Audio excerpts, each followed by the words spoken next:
করা হতে পারে। মঙ্গলবার দিন প্রধান নির্বাচন কমিশনার দেশের প্রধান বিচারপতির সঙ্গে দেখা করেছেন। নির্বাচনী প্রধান উপদেষ্টার সঙ্গে সাক্ষাৎ হয়েছে এবং নির্বাচনের এই তফসিল ঘোষণা করা হবে বুধবার দিন, আজকের দিনে। এজন্য টেলিভিশন, বাংলাদেশ টেলিভিশন, আমাদের জাতীয় গণমাধ্যম, এই টেলিভিশনের ক্যামেরাকে অগ্রিম বুকিং দেওয়া হয়েছে, এরকম খবর গতকাল জেনেছি।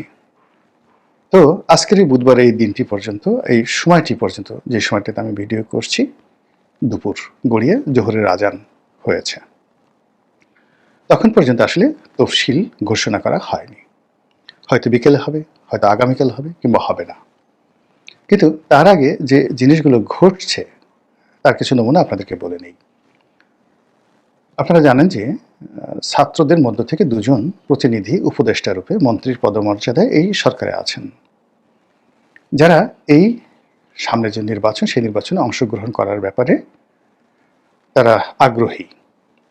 তো এজন্য সেই তফসিল ঘোষণার আগেই এই ছাত্র উপদেষ্টাদের পদত্যাগের বিষয়টি গতকাল বেশ কয়েকটি গণমাধ্যম প্রচার করেছে।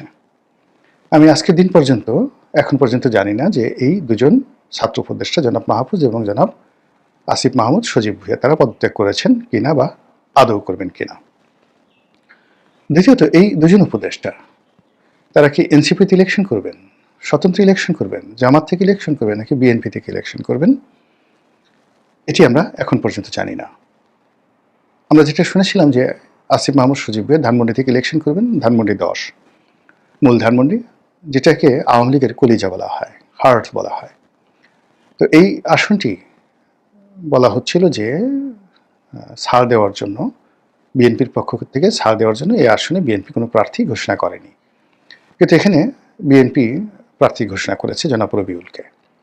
তো কাজে এখানে রবিউল সাহেবকে পরিবর্তন করে আসিফকে আবার নতুন প্রার্থী বিএনপি দেবে কি দেবে না, অথবা এখানে রবিউল সাহেবকে চ্যালেঞ্জ করে আসিফ তার জনপ্রিয়তার কারণে, তার যাকে বলা হয়, যেহেতু সরকারের সবচেয়ে গুরুত্বপূর্ণ মন্ত্রী গত 14 মাস ধরে ছিলেন, সবচেয়ে গুরুত্বপূর্ণ মন্ত্রণালয়, তো কাজেই তিনি বিজয়ী হওয়ার ব্যাপারে শতভাগ নিশ্চিত। হয়তো তিনি স্বতন্ত্র ইলেকশন করবেন, অথবা তাদের যে ছাত্রদের দল এনসিপি থেকে ইলেকশন করবেন, এটা হতে পারে, কিন্তু এটা নিয়ে এখনো পর্যন্ত কোনো নিশ্চিত কিছু হয়নি। অন্যদিকে জনাব মাহফুজ, যাকে মাস্টার মাইন্ড হিসেবে বলা হচ্ছিল, তো তিনিও কোন দল থেকে নির্বাচন করবেন বা আদৌ নির্বাচন করবেন কিনা বলা যাচ্ছে না। তবে তিনি তার কর্মকাণ্ড নিয়ে বেশ হতাশ, এবং বেশ কয়েকবার তিনি যে কোনো সময় তার মন্ত্রিত্ব চলে যেতে পারে, এরকম একটা আশঙ্কা তিনি করেছিলেন, এবং তার পদত্যাগের বিষয়টি সামনে আসছে।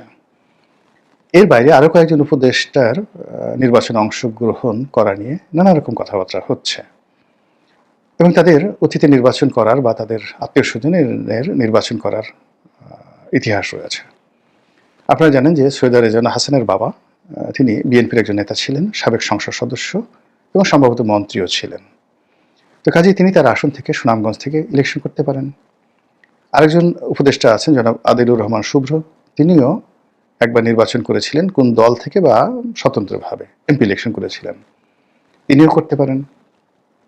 অন্যদিকে বশির উদ্দিন, আকিজ গ্রুপের অন্যতম কর্ণধার, তিনি তো নির্বাচন করে আসতে পারেন মানে যে কোনো পরিবেশ পরিস্থিতিতে তার নির্বাচনী এলাকা থেকে। এর কারণ হলো তার ভাই আফিল উদ্দিন আওয়ামী লীগের এমপি ছিলেন। এরপরে তার শ্বশুরের পরিবার, তারাও এমপি ছিলেন। তার শ্যালক বা সন্মন্দি, তার শ্বশুর, তারা সংসদ সদস্য ছিলেন আওয়ামী লীগের। না, তার না বোধ হয়, তার যে বড় ভাই নাসির উদ্দিন, তো নাসির উদ্দিনের শ্বশুর আর শ্যালক বা সন্মন্দি, এই দুজনই সংসদ সদস্য ছিলেন। ফলে যশোরের বেশ কয়েকটি সিটে আকিজ গ্রুপের একটা বিরাট প্রভাব প্রতিপত্তি রয়েছে, জনপ্রিয়তা আছে, এবং তাদের সেখানে কন্ট্রিবিউশন আছে। ফলে যে কোনো পরিবেশ পরিস্থিতিতে যশোর জেলার যে সংসদীয় আসনগুলো রয়েছে, সেই সংসদীয় আসনে আকিজ পরিবারের সদস্যরা অন্ততপক্ষে দুটো আসনে তারা বিজয়ী হয়ে আসতে পারে, এরকম একটা পরিবেশ আছে। তো সেক্ষেত্রে বশির উদ্দিন পদত্যাগ করে সেখানে নির্বাচনে যেতে পারেন, এটি নিয়ে কথা হতে পারে। রেজওয়ানা সেখানে যেতে পারেন, আদিলুর রহমান শুভ্র যেতে পারেন। এই কজনের নাম আপাতত শোনা যাচ্ছে। অন্যদিকে আরেকজন উপদেষ্টা আছেন, খুব প্রভাবশালী এখন এই মুহূর্তে সরকারের সবচেয়ে গুরুত্বপূর্ণ। তিনি মূলত সন্দ্বীপের বাসিন্দা। প্রথম আলো রিক্রুটমেন্ট এবং তাকে ইতিমধ্যে মহানায়ক হিসেবে সরকারের ভিতরে এবং বাইরে প্রতিষ্ঠিত করা হয়েছে সততার এবং কর্মদক্ষতার বিমূর্ত প্রতীক হিসাবে। তো সেই যে ভদ্রলোক যিনি যোগাযোগ মন্ত্রণালয়ের, তারপর বিদ্যুৎ মন্ত্রণালয়ের দায়িত্বে আছেন, তো সন্দীপ বাড়ি, এই ভদ্রলোকও নির্বাচন করতে পারেন তাকে দিলে, এবং তিনি অনেকটা জামাত মাইন্ডেড। জামাতের শাবদুল হান্নান, যে সাবেক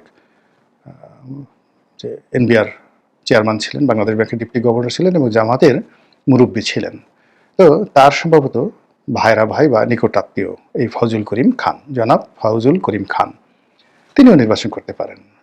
তাহলে সেক্ষেত্রে নির্বাচনের তফসিল ঘোষণা করার ক্ষেত্রে যদি এই মানুষগুলো নির্বাচনের মাঠে যান, তাহলে এই তত্ত্বাবধায়ক সরকার বা অন্তর্বর্তীকালীন সরকারের অনেকগুলো নতুন মুখ এখানে যুক্ত হবে নির্বাচনকালীন সময়ে।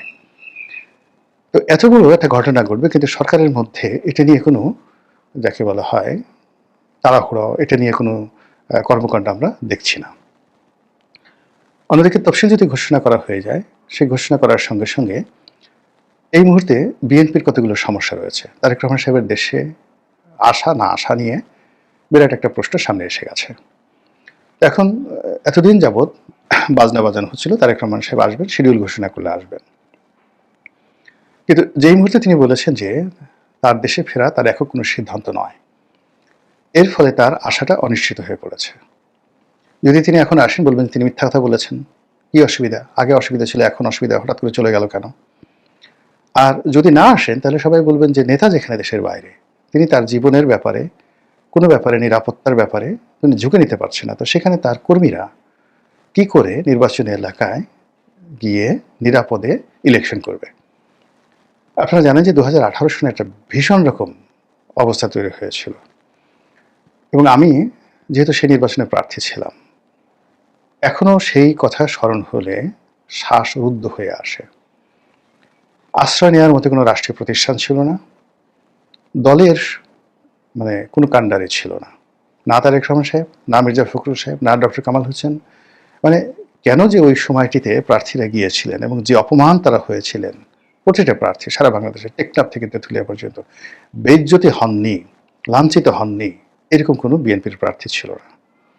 তো 2018 সনের ঢালবিহীন, মানে কোনো শিল্ড, ঢাল ছিল না বিএনপির হাতে, কোনো পাল ছিল না যেটা তাকে নিয়ে যাবে গন্তব্যে, হালবিহীন, তাকে পরিচালিত করবে, পিছনে হাল ধরার যে মাঝি মাল্লা লাগে সেটা তাদের ছিল না, কোনো গার্ডিয়ান ছিল না। সেই অবস্থায় 2018 সনে যা হবার তাই হয়েছে। এইবারে